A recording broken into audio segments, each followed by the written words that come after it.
Mark எழுதின சுவிசேஷம் 11 அதிகாரம் 25 26 வசனமும், மத்தேயு எழுதின சுவிசேஷம் 5 அதிகாரம் 23 24 வாசிங்க. நீங்கள் நின்று ஜெபம் பண்ணும்போது ஒருவன் பேரில் உங்களுக்கு யாதொரு குறை உண்டாயிருக்குமானால் பரலோகத்தில் இருக்கிற உங்கள் பிதா உங்கள் தப்பிதங்களை உங்களுக்கு மன்னிக்கும்படி அந்த குறையை அவனுக்கு மன்னியுங்கள். நீங்கள் மன்னியாதிருப்பீர்களானால் பரலோகத்தில் இருக்கிற உங்கள் பிதா உங்கள் தப்பிதங்களை மன்னியாதிருப்பார் என்றார். நீ பலிபீடத்தில் காணிக்கை செலுத்த வந்து பேரில் உன் சகோதரனுக்கு குறை உண்டென்று அங்கே நினைவு கூறுவாயாக. அங்கே தானே பலிபீடத்தின் முன் உன் காணிக்கையை வைத்துவிட்டு போய் முன்பு உன் சகோதரனோடு ஒப்புரவாகி பின்பு வந்து உன் காணிக்கையை செலுத்து. பாருங்கள், முன்பு உன் சகோதரனோட ஒப்புரவாகு. ஒரு மனம் வேணுமா, தடையில்லாம இருக்கணுமா, உங்க ஜீவியம் கரெக்டா இருக்கணும். வேதம் தான் வெளிச்சம். அந்த வேதத்துக்கு மாறான ஒரு வாழ்க்கை தனிப்பட்ட விதத்துல வச்சுக்கிட்டு நான் இப்படிதான் இருப்பேன், என் ஜெபம் கேட்கப்பட்டு நீங்க சொல்வீர்களே, ஆனால் குருடர்கள், ஆவிக்குரிய குருடர்கள், மனக்கண்கள் இருளாக்கப்பட்டவர்கள், அந்த காலத்தால் பிடிக்கப்பட்ட ஜனங்கள், முடிவு நரகம்.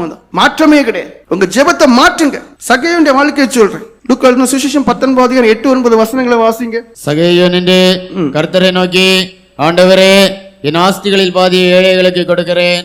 நான் ஒருவனிடத்தில் எதையாயிலும் அநியாயமாய் வாங்கினதுண்டானால் நாளத்தனையாக திரும்ப செலுத்துகிறேன் என்றான். இயேசு அவனை நோக்கி, இன்றைக்கு இந்த வீட்டுக்கு ரட்சிப்பு வந்தது, இவனும் ஆபிரகாமுக்கு குமாரனா இருக்கிறானே. ஏன் உங்க ஜெபம் கேட்கப்படல?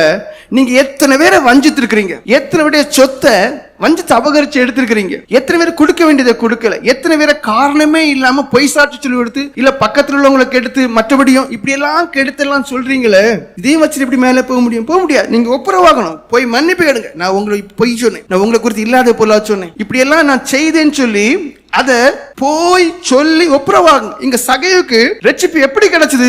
மனுஷனோடு உள்ள கணக்கு அந்த மனுஷன் தீர்த்ததுனாலதான். இயேசு வந்ததுனால இல்ல.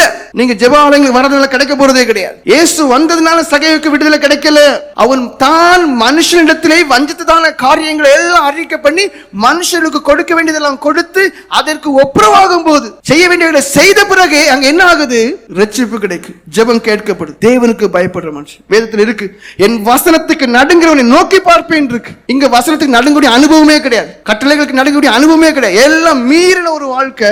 உங்க ஜெபம் கேட்கப்படணும். ஒரே வழி, நீங்க தேவனுக்கு ஒப்புரவாகணும், மனுஷத்துல ஒப்புரவாகணும். ஒப்புரவானா மட்டும்தான் உங்களுடைய ஜெபம் கேட்கப்படும். உங்களுக்கு ஒரு மனமும் கிடைக்கும்.